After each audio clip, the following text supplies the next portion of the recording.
በዘራችሁ አይድረስ ቤተሰቦቼ፣ እንደዚህ አይነት ውርደት ማለት ነው። በዚህ አጋጣሚ እኛ የመዳም ቅመሞች ለዳኒ አንድ ሙዚቃ ጋብዘነዋል። ሞቻለሁ የሚለው ሙዚቃ ማለት ነው። የሰው ወርቅ አደምቃዬ ዳኒ ዛሬ እንግዲህ የመጀመሪያው ሰርፕራይዝ፣ በጦርነት ያለቀ ሰርፕራይዝ በሉት የዛሬ ፕሮግራም ማለት ነው። በጣም ነው የሚያሳዝነው። በዚህ አጋጣሚ ሩምዬ እናመሰግናለን። የእውነት ሰውነ ሀቀኛ ነ ሲናገር እንደሰማው ከሆነ የእውነት ሀይሚ እንደምትመጣ አላወኩም አለ።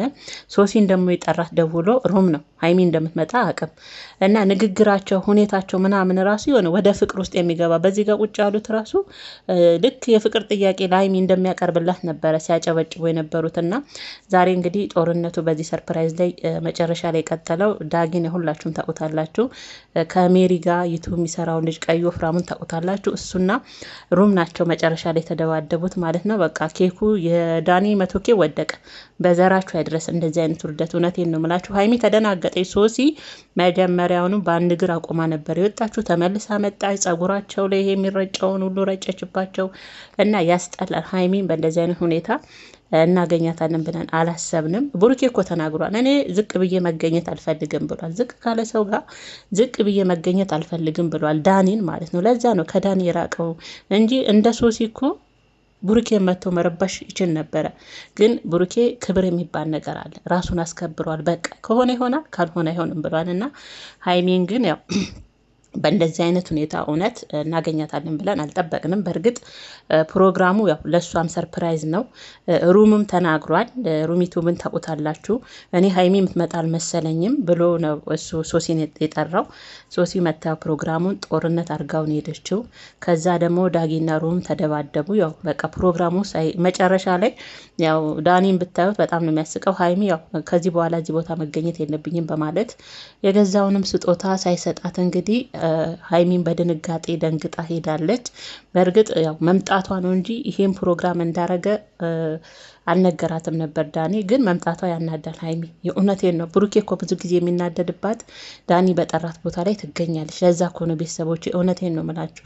እሱ ሲጠራት ትገኛለች። ከዛ እንደዚህ አይነት ውርደት ላይም ተከናንቦ መመለስም አለና በጣም ያሳዝን ነበር። እንግዲህ የእሷም 200 ኬ በመግባቷ ደስ ብሎናል። ብሩኬ እኮ ልደትሽንም 200 ኬሽንም ላክብርልሽ እያላት በቀደም ሲጠይቃት ሁላችንም በቪዲዮ አይተናል አይደል ቤተሰቦቼ።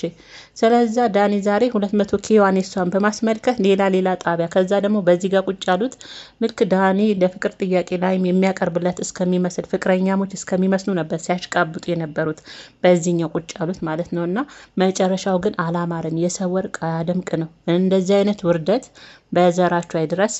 ያው ለዳኒም አንድ ሙዚቃ ያው ቀጥታ ከጣቢያው ማለት ነው የመዳም ቅመሞች ጋብዘውታል።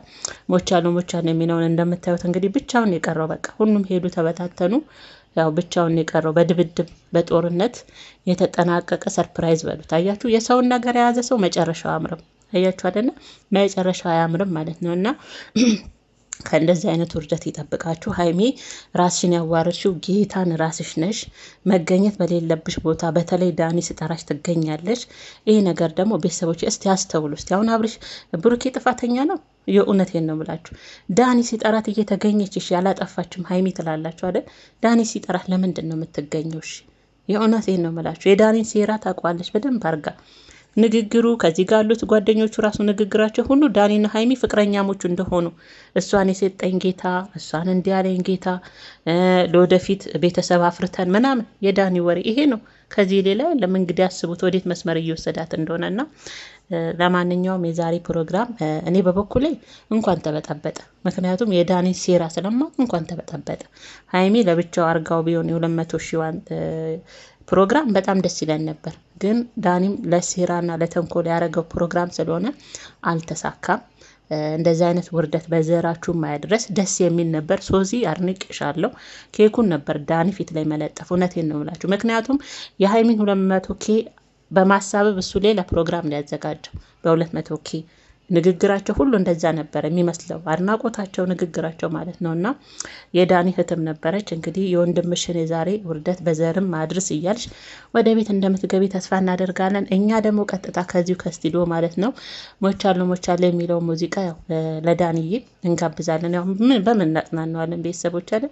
ብሩኬ ቀብረር ብሏል። በቃ እኮ ቀብረር ብሏል። ክብሬን ማውረድ አልፈልግም ማለት ከክብሬ ላይ መውረድ አልፈልግም አለ። በቃ እንደዚህ ነውና ሀይሚዬ እንግዲህ ምንም ማድረግ አይቻልም። ዛሬ እንግዲህ የምትይበትን ስሜት ሳስበው ከባድ ነው።